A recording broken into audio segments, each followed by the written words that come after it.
Hi, everybody. On today's BivBros Show, we're going to be talking about musicals. That's right, musicals. That's the thing where theater people get up on stage and sing the entire evening. We're going to be talking about the brand new Cats trailer. Mm-hmm. We're going to visit with our friend Alison Kendrick, who is the musical theater master, about what she thinks about the new upcoming Cats movie and all things musical theater. Today on BivBros Show.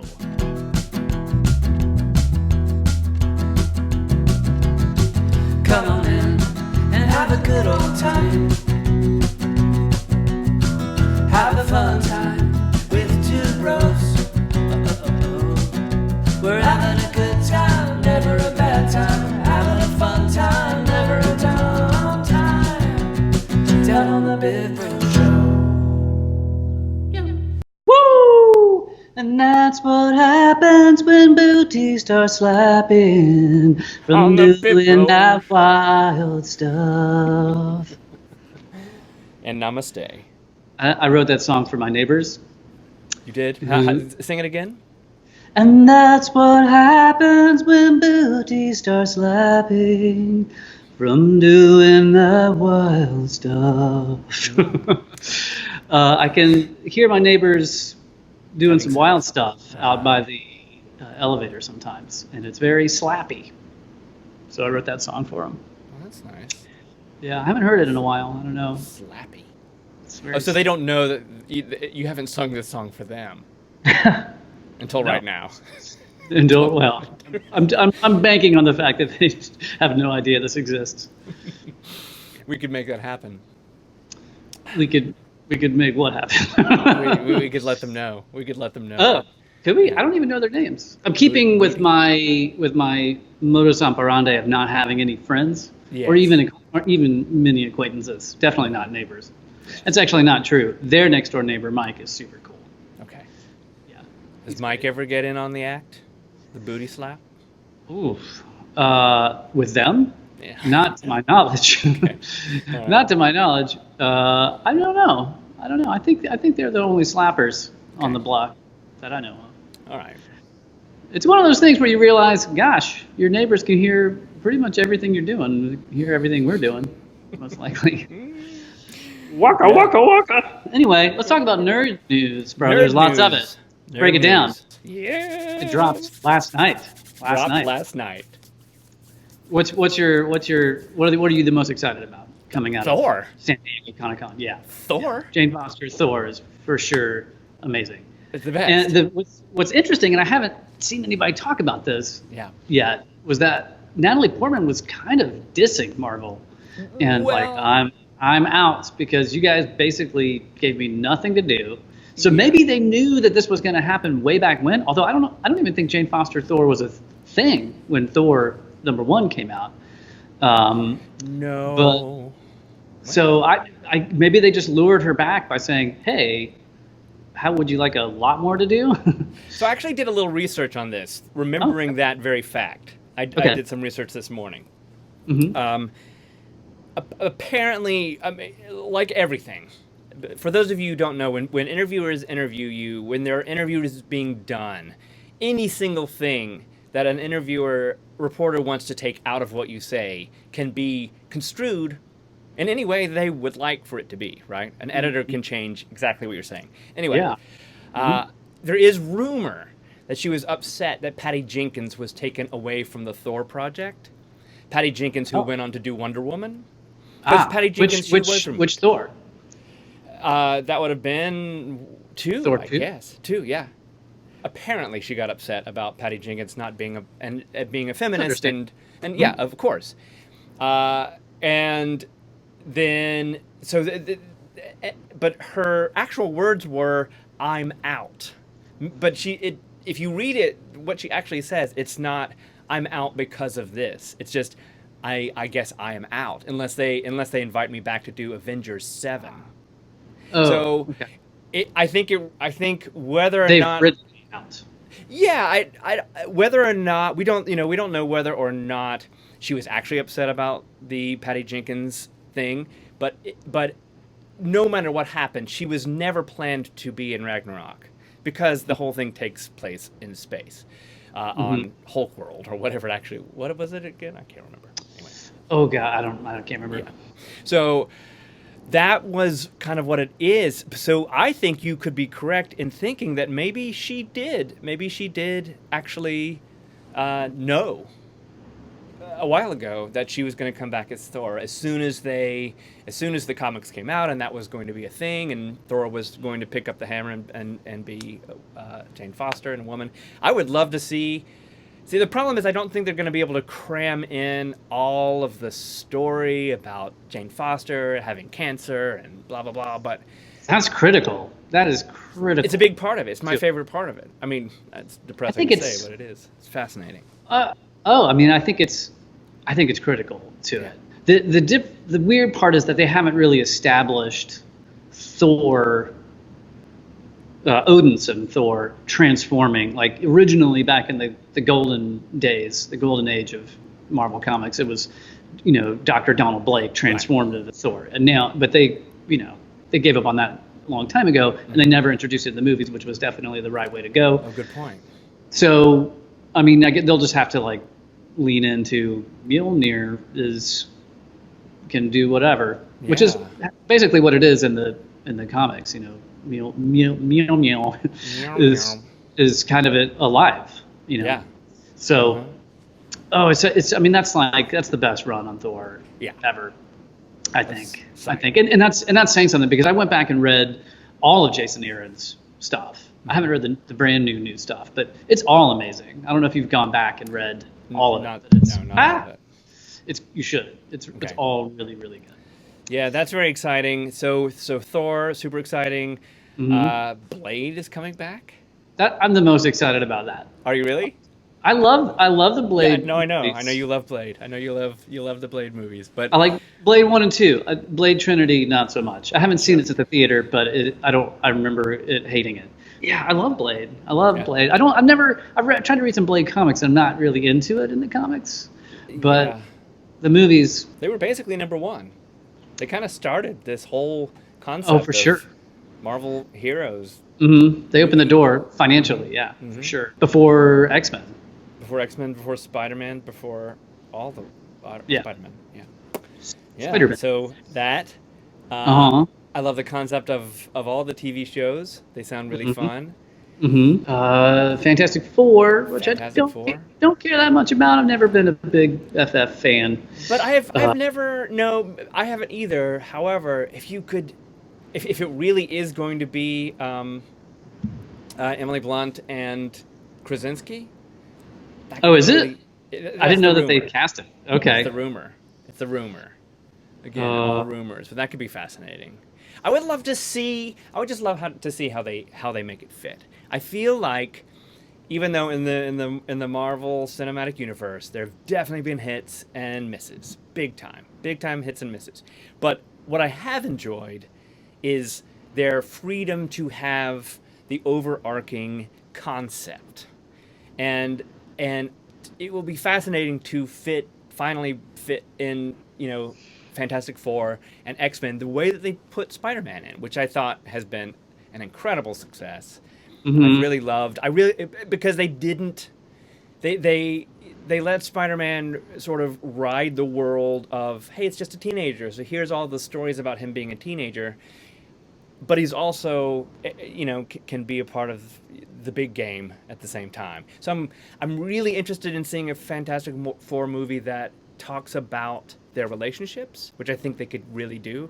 And of course, with the X-Men, go really deep dive on the struggle and the all of the analogies to homophobia and slavery and all those things. So that could be really interesting if they did those movies right. I'm not saying that they will, because they don't always, but it could be cool. Well, yeah, no, I think you're right. Marvel has done a really great job, for the most part, of incorporating humor into almost all of their properties, even kind of humorless ones like Doctor Strange. Yeah. Not as successfully, I don't think, with Doctor Strange, but to some degree. And I feel like the Fantastic Four movies that have come in this Abominations, whether you like Fantastic Four or not as a property, those movies suck. Yeah, but they just leaned into the goof super hard, right? They just made it real goofy. I couldn't even watch the reboot, the sad reboot, where they tried to make it dark and serious. I think I watched 10 minutes and it was immediately so boring. I was like, well, nope. It was terrible. Yeah. So I don't know if they got into the goofiness or what, but maybe they can, because that's the dynamic, right, of the Fantastic Four. So they're a family and they fight like a family, and hilarity ensues. But there's a lot of there is a lot of interesting dynamic going on where certain points in the comics, Reed and Susan have either started out being together or they fall in love in the process, depending on which origin story you kind of go with. But it could be very interesting to see that. I mean, the story of The Thing is one of the saddest stories ever. Just heartbreaking on every level.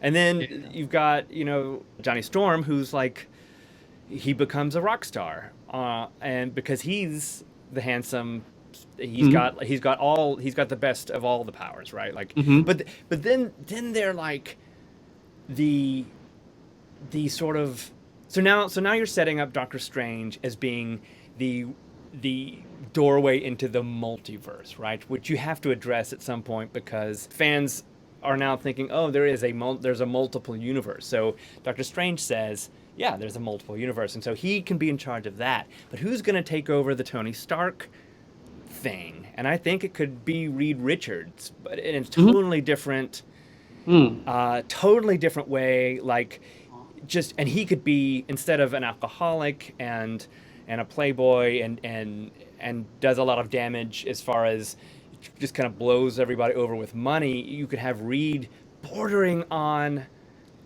sociopath, or which he kind of touches on in the book sometimes. I mean, maybe on the autistic spectrum. I don't know. I mean, you could go or that destroying far. Things in the name of exactly progressing science. Exactly, kind of a tunnel vision. That could be cool. They've definitely set up their archetypes to replace Iron Man and Cap, right? Primarily, with, and then now Thor, which is great. Captain Marvel too, I hope, is going to be better. Yeah. She'll be replacing Cap as kind of like the the ex-military, virtues of steel kind of person. Yeah.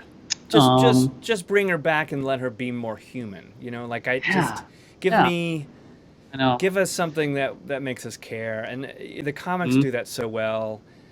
And let Kelly Sue write that stuff. Yeah, let Kelly Sue open the door to Kelly Sue. Come on, just open the door. I mean, maybe, I don't know. She might have been on the writing team for that movie. I don't know. Right. I don't think so though. Bring her back. Lots of amazing nerd stuff though. Lots of great stuff. There's even stuff I haven't heard about yet. What If? Another series about like Marvel What If. Hawkeye, which I'm super excited about. Yeah. Oh my God. We don't even know who Kate Bishop is going to be yet, do we? I don't know if they've cast Kate yet. I don't know. Wow. Black Widow, don't care about that too much.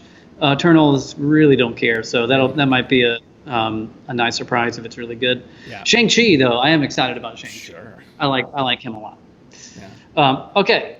So just recently, what appears to be a somewhat controversial trailer dropped for the Cats movie that'll be coming out later this year. And really immediately on my favorite blog, IO9, and on Facebook, I kept seeing the same word crop up again and again, to the point where it started to feel like a mob mentality. Like someone saw the word once, and then it kept repeating, like, this is nightmare fuel. I literally kept seeing that phrase again and again. I'm like, wow, really? Nightmare fuel? Nightmare fuel. And I saw articles written about it. I saw Facebook posts about it. And I just thought, and I'd watched the trailer.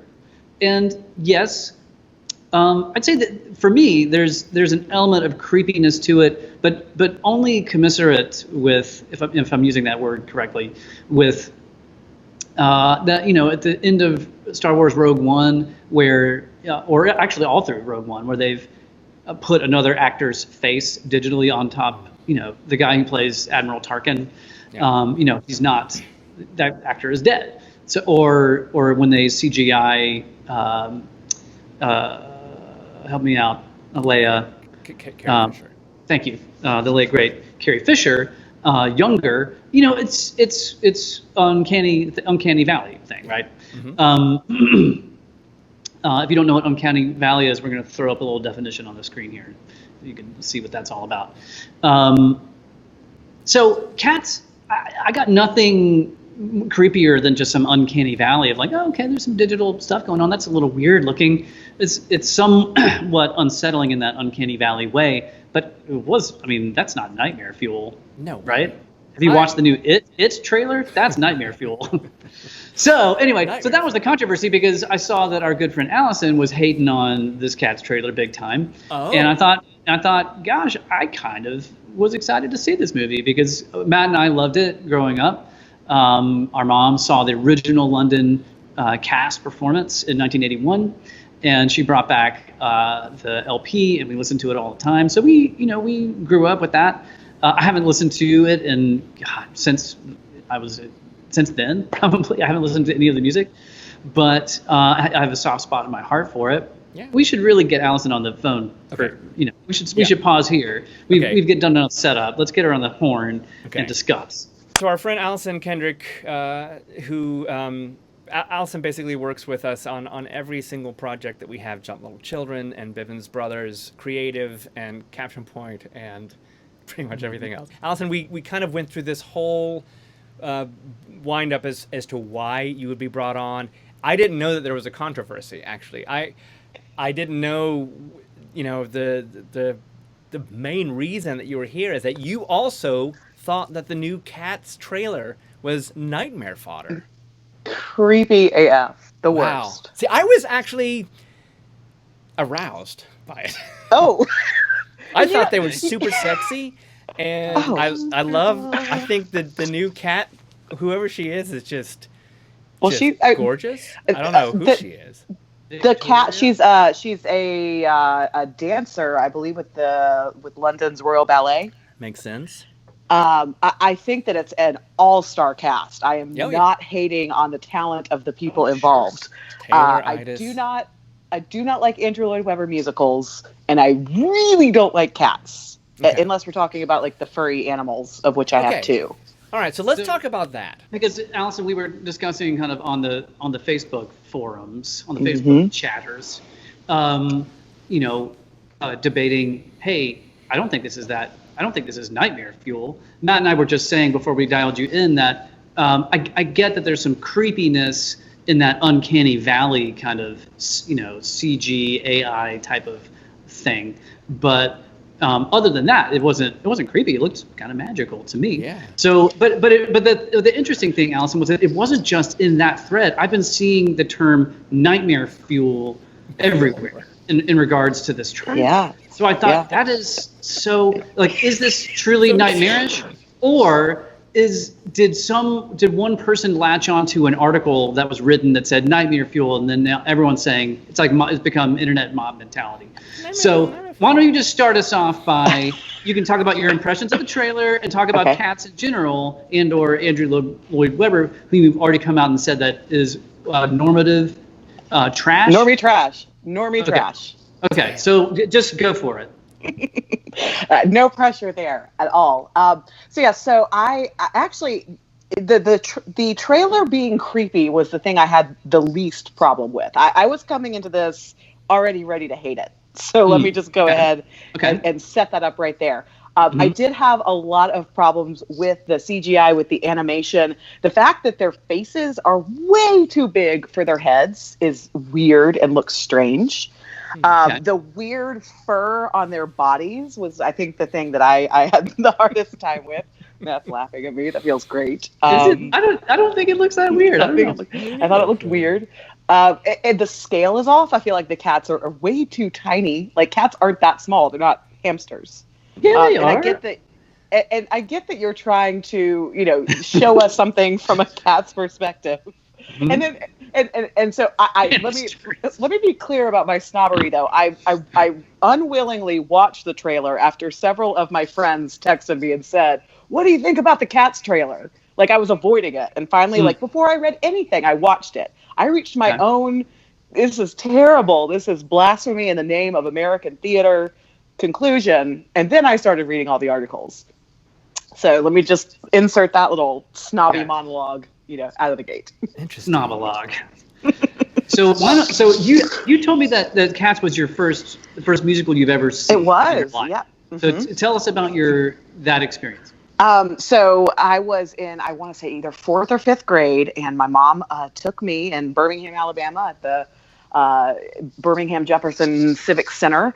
When it came through, I remember she had been a couple years before without me, and I had pouted a lot, and then finally got to go. And at the time, 4th grade, I wanted to go, but I was in 4th grade. I didn't know anything. Who knows things in 4th grade? Okay. All right. So we went.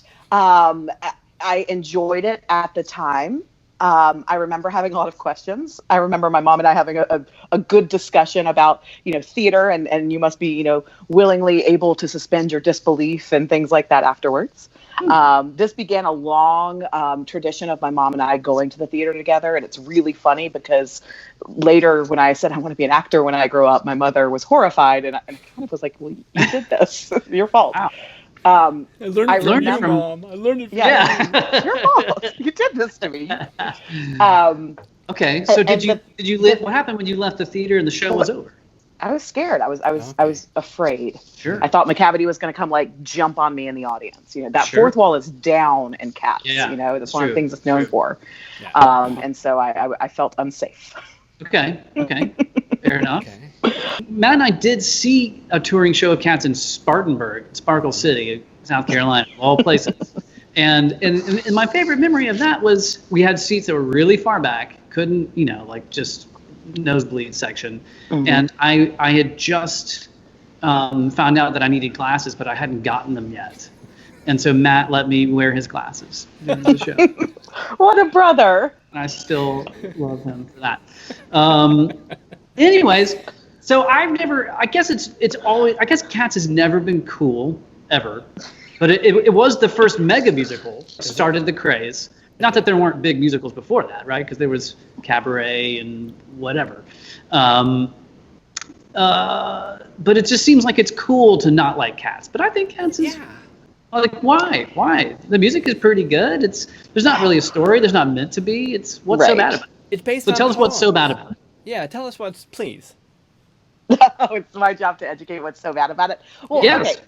I mean, here's the thing that I will have to defend first and foremost. I lived in New York, as we discussed last time, for 5 years, and I had the great fortune of seeing hundreds of Broadway shows in that time. So I'm coming at this from a very different place of maybe it's not that Cats is crap, but comparatively, and I don't like the low-hanging fruit of the theater, as I mentioned to you in our Facebook controversy, Evan. I'm a snob about it because I've experienced a whole lot of it. Okay. I just think that there's so much better out there, so much that's so much more thought-provoking, features talent in a better light, has better music and lyrics and storylines, because even as you just said, the storyline is something, It's not really, it's not really meant to have a story. It's just supposed to be... And I get that. Mm-hmm. So here's my thing. I can see what you're saying in the sense that if there were no Cats, there would be no 9 to 5 the musical, right? Super pop, based on, rock and pop and dancing and and then they've mined everything. Pretty Woman, 9 to 5. Yeah. On and on and on. Spider-Man. Spider-Man. But turn off the dark. Turn off the dark, please. Turn off the show. Please turn off the lights. Matt, I feel died? personally attacked with you bringing up 9 to 5 the musical because I feel like you might know about my obsession with Dolly. Oh, damn. So of course that's the example that you use. The example, the reason that I gave that example is because I was in a production of 9 to 5 the musical at Barter Theater, and so I can attest to it being terrible on many levels. Because I heard it every single night for months. Right. And that's not hating on Dolly's music because there is nothing to hate, but the movie is messed up. Oh yeah. So for example, the source material is like what? Full Monty, for example, I thought was a great musical based on a movie. Full Monty is great. 9 to 5 is not great. Anyway, and I have guilty pleasures of musicals. Legally Blonde and High Fidelity are two of the worst musicals ever that I adore. I would see 8,000 times. So I mean, I'm all for guilty pleasures. So here's the thing, though. That's what I'm saying is like Cats opened the door for those, right? But Cats also opened the door for Hamilton. Like there was nothing like so. Right. Like now I only crave classic musicals because they were actually written with plot and the actual character development, and I mean Camelot, for God's sake, just fantastic story, great music, Music Man, even Music Man, right? Like that was the era that Cats was trying to break away from. It was trying to say, it was trying to say we want to do. It was the Hamilton of its time. How bad? Mean, so much more than that, right? It's still relevant. I mean, it's 40 years later. Are we going to look back at Hamilton and it because it was so popular, people are going to turn on that too? That's what I'm wondering about Cats, because it's just a bunch of people who could dance and sing, and were not afraid to put on tons of makeup and wear furry outfits every night. No, there is no plot, but it was based on a book of poetry from the 19th century or what? I don't know, T.S. Eliot, I don't know what. And so it's even got that I don't know what. Sorry, T.S. I don't even know it's. So that it's almost kind of highbrow in that way, right? Like now, you could easily argue I don't like Andrew Lloyd Webber, because you could say everything. He became the purveyor of cheese musical, which definitely I'm into. I definitely can agree with that. Yeah. But man, I don't know.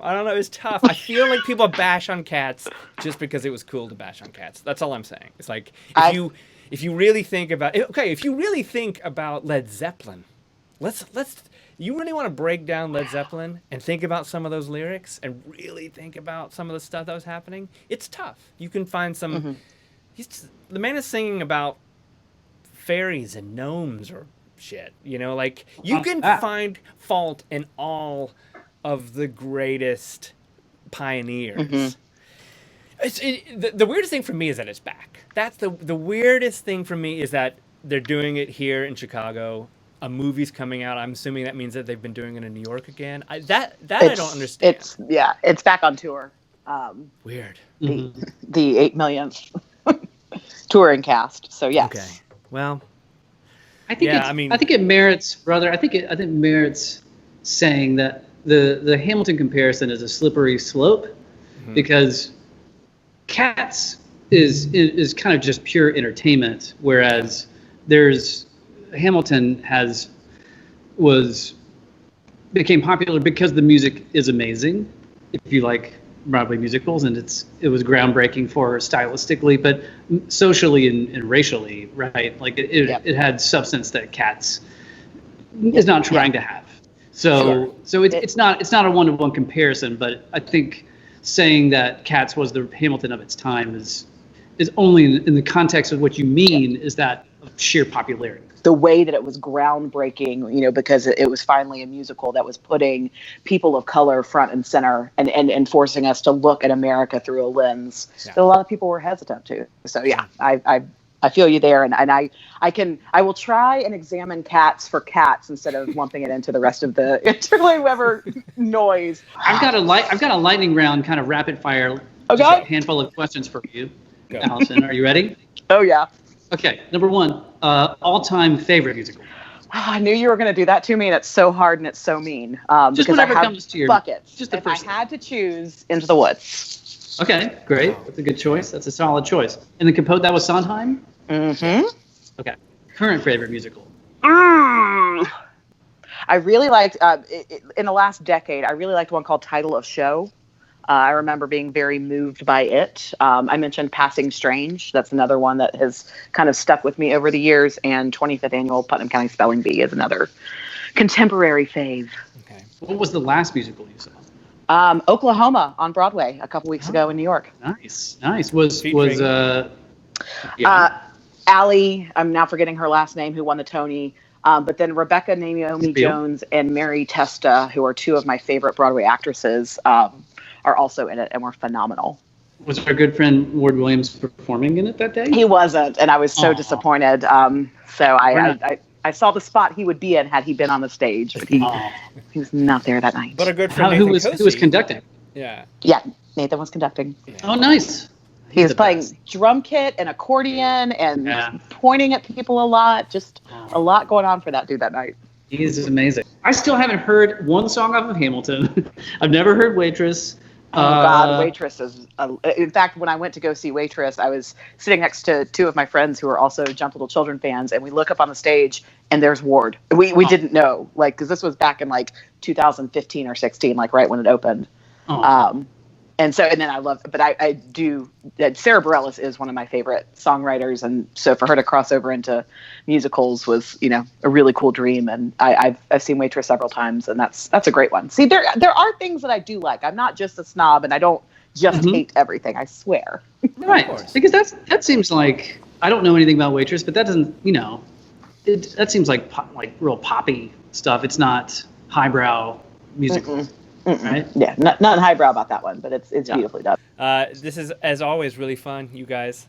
It's always really fun. Thanks for joining us again, Alison, and giving and sharing with us your musical theater knowledge and care and love. Here for you. Yep. Thank you. Thank you. I'm sorry if you have nightmares because of the Cats trailer, but We'll be okay. We'll keep everybody posted about that. We'll sort of follow that track and see where everything goes. See what Taylor in December we'll hate watch the movie together. It'll be great. Ooh, yeah. All right. Great. We'll love watching. You never know. So thanks for being here. Yeah. Thanks, brother. Yeah. And we'll talk to you guys soon. And then we'll talk to you guys soon. Come on in and have a good old time. Have a fun time with two bros. We're having a good time, never a bad time. Having a fun time, never a dumb time. Down on the BivBros